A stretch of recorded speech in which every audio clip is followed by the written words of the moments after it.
In Fate, the very nature of heroic spirits allows for us to witness different aspects of a servant when they manifest for a Holy Grail war. Not just in the sense of altars, but cases like Charlemagne and Karl de Gross.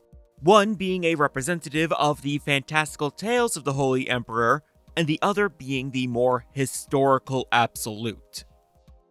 Everyday people come in many shades and will fulfill different roles from the perspective of different people, so it stands to reason that those from myths, legends, and histories will do the same. Hell, I even touch on this with one of my fan servants, the Berserker Pandora. She is vastly different from the canonical Pandora shown in Prisma Ilia, but that is because the latter is a version of the character that never actually opened the box. So I simply made my version based on the one who did. But now the tables have turned, and one of my fan servants has been introduced proper into the Fate canon. Not too long ago, Dante Alighieri came into fategrandorder as a pretender class servant, and yeah, my version is quite different. The canonical Dante is a blend of Dante the writer and Dante the protagonist of the Divine Comedy, which does mean he is pretending to be his own self-insert. And as weird and as funny as that is, I genuinely think that is the most straightforward the pretender class has been since its introduction, and that is concerning. But onto the point.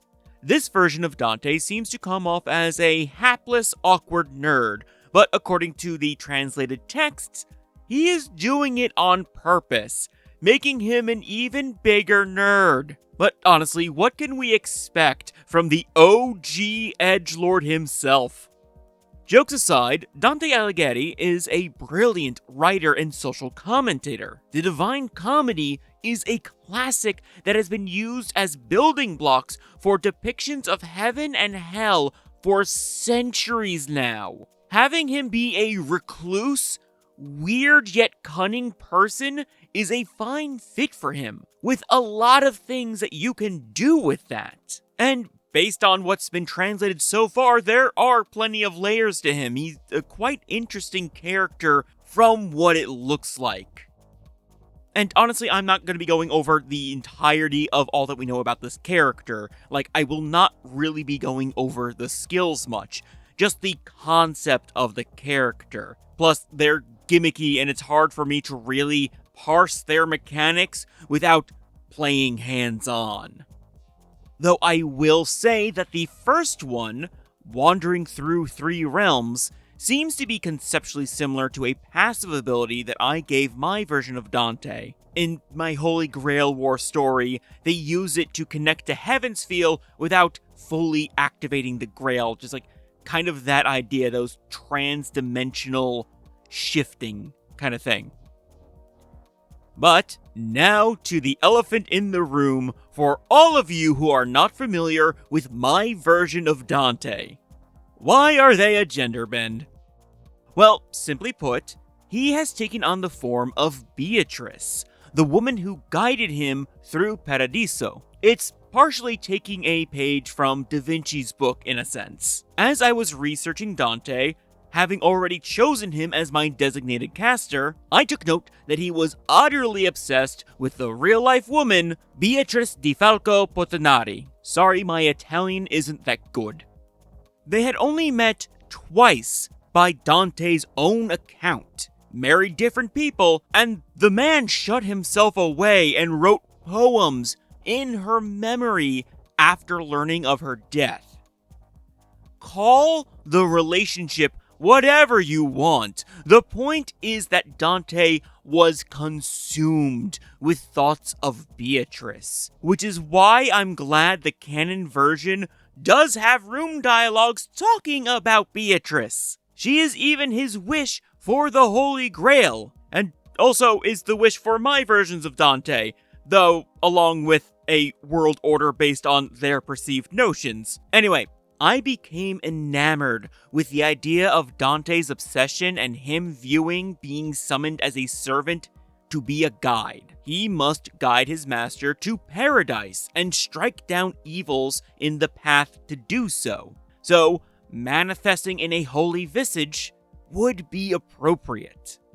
And to Dante, Beatrice is his own savior and the embodiment of God's divine love, in a sense. Though, in the maddening nature of obsession, I do make this a trait similar to being like a borderline mad enhancement, and the choices are subconscious, so he views his new form as like a message from God. To further this point, I wrote down special lines for each of my fanservants, and the one for Dante is, "Given my form, such things as gender must be trivial in the eyes of God."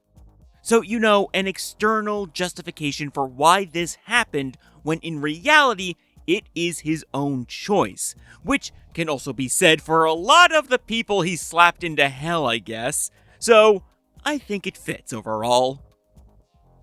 The skills I made were much more straightforward and admittedly kind of boring, just being named after the 3 sections of the Divine Comedy and affecting the respective alignments. I may decide to retool them, but that is future me's problem.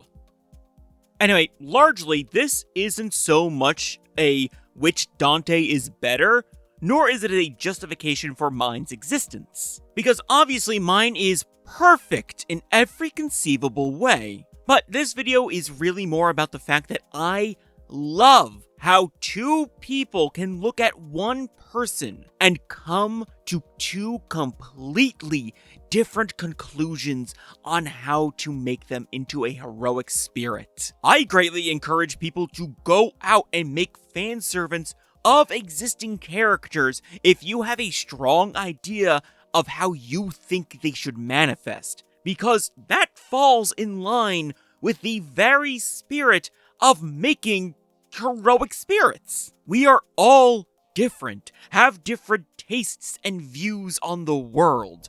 Own that. Though, all of that said, art-wise, it is kind of unfair that Canon Dante gets all 4 ascensions. The lovely artist Sabina did such amazing work on my Dante. Go support her, by the way. But it's still 1 against 4, as I simply do not have the funds for a full set. But thanks to another wonderful artist, Daniel L., who you should also support, I can give you an idea for the final ascension with the biblically accurate fan servant Dante. Glory be. Glory be. If you do ever want to see a quote-unquote official full set of the Ascensions for my Dante, or any of my fan servants, consider becoming a member, because that is genuinely the only way that is ever going to happen. And just subscribe for more Fate videos. I got more fan servants on the way, to be honest. Also, just don't forget to compare and contrast the Dantes, have very nice, lengthy discussions, and feel free to ask me stuff in the comments. I'll give random details of characters, it's fun. But I think that is all the begging and chilling I have to do. So, with all of that said, thank you so much for watching, and I hope to catch you next time in the void. Later.